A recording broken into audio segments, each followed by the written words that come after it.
अस्सलाम वालेकुम बाबा जी। आ वीडियो नवी बनन लगी है जी। आ देख लो जी बोतल ते आ बोल ये तुहानू मैं हुण दसदा चैलेंज दिता गया इन्हां नू। ठीक है इन्हां ने आ पीनी है बोतल। ठीक है दोस्तों ये देख लो दोस्तों एक मिनट मेरी गल सुन लो। आ देखो जी एक मिनट जिवें मर्जी पी लो यार पहले एक मिनट मैं दसदा समझ पहले गल समझ लो। ठीक है आ बोतल रखनी है बोतल इन्हां विच। ठीक है आ बोल इहदे विच रखनी है। ठीक है अब बोल नहीं गिरनी चाहिए।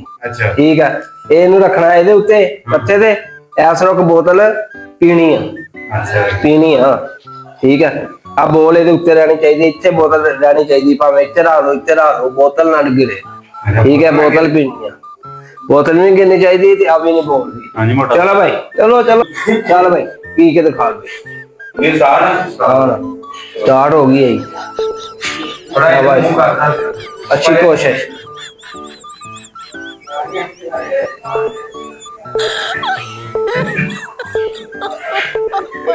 हाँ सही है कोशिश सही है नहीं लगाना यार।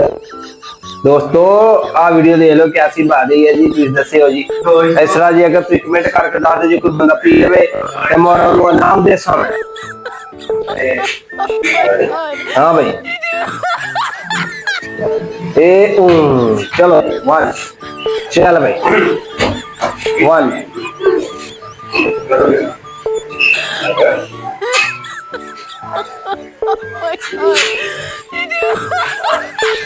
यार की हो गया तेरे यार उस बैक पे वाह टू भाई टू हो गया इससे चलो जी पी के देखा चलो चलो शाबाश जल्दी करो यार भी बस हाँ इधर भी बंदे करो।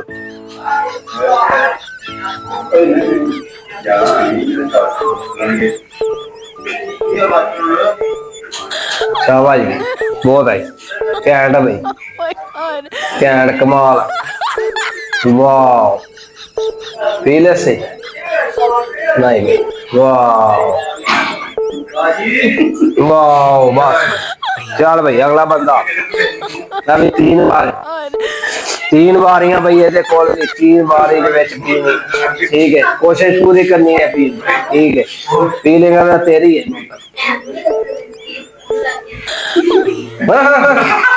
वो फिर होगा ना भाई ये थोड़ी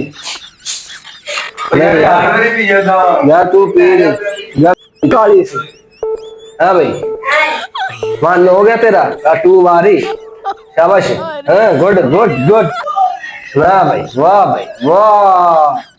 ला भाई गिलास थले दे दिया अद्धे के पाइए। चल भाई शाबाश हाँ भाई सारी पी ली अच्छा हुणे वो बंदा एक मैं रह गया मैं पी के दिखानी था मैं कहना इको दे हो जा ला भाई भले हो आ बोतल है आ गिलास है ये मैं हुण पी के तुहानू दसनी। दोस्तों लाइक सब्सक्राइब कर दो।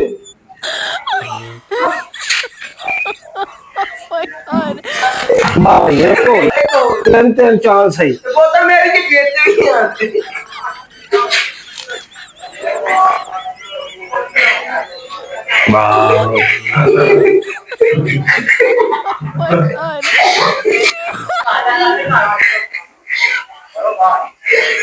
वाह दो ना चल भाई आज ने बोतल पे आते सानू दोस्तों आ बंदे ने बोतल पे आई ठीक है ये जितया बोतल है आज ने मैं भी है कि मेरे कल्ले नहीं मैं इन्हां नु बुला देती ना हां मेहरबानी नहीं बुला उनका इन्ने तो सब रोनी थी ना चलो जी ठीक है हां चल भाई आज ने बोतल पे आते सानू दोस्तों आ बंदे ने बोतल पे आई ठीक है ये जितया बोतल है आज ने मैं भी है कि मेरे कल्ले नहीं मैं इन्हां नु बुला देती ना हां मेहरबानी नहीं बुला उनका इन्ने तो सब रोनी थी ना चलो जी ठीक है।